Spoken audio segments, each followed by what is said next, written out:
அல் பக்கரா அத்தியாயத்தின் சிறப்புகள். அல்லாஹ்வின் தூதர் ஸல்லல்லாஹு அலைஹி வஸல்லம் அவர்கள் கூறினார்கள், குர்ஆனை ஓதி வாருங்கள்.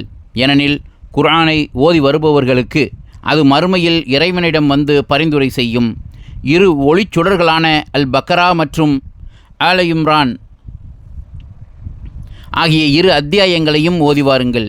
ஏனெனில் அவை மறுமை நாளில் நிழல் தரும் மேகங்களைப் போன்றோ அல்லது அணி அணியாக பறக்கும் பறவை கூட்டங்களைப் போன்றோ வந்து தம்மோடு தொடர்புள்ளவர்களுக்காக இறைவனிடம் வாதாடும்.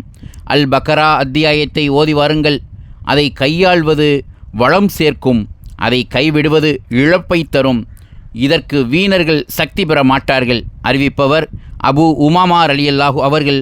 நூல் முஸ்லிம் 1470வது ஹதீஸ். அல்லாஹ்வின் தூதர் ஸல்லல்லாஹு அலைஹி வஸல்லம் அவர்கள் கூறினார்கள், உங்கள் இல்லங்களை மண்ணறைகளாக ஆக்கிவிடாதீர்கள். அல் பக்கரா எனும் 2வது அத்தியாயம் ஓதப்படும் இல்லத்திலிருந்து ஷைத்தான் விரண்டோடி விடுகிறான். நான் ஓர் இரவு பக்கரா அத்தியாயத்தை ஓதிக்கொண்டிருந்தேன். அப்போது எனக்கு பின்னால் ஒரு சப்தத்தை கேட்டேன்.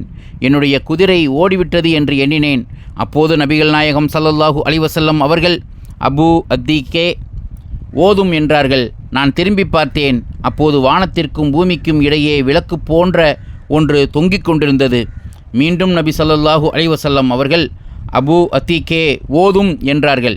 அல்லாஹ்வின் தூதரே, என்னால் இதை கடந்து ஓதிச் செல்ல முடியவில்லை என்றேன்.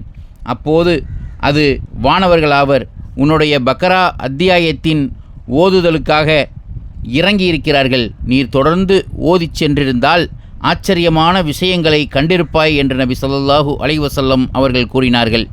அறிவிப்பவர் உஸைத் பின் ஹுலைர் ரலியல்லாஹு அவர்கள். நூல் இப்னு ஹிப்பான் 779வது ஹதீஸ்.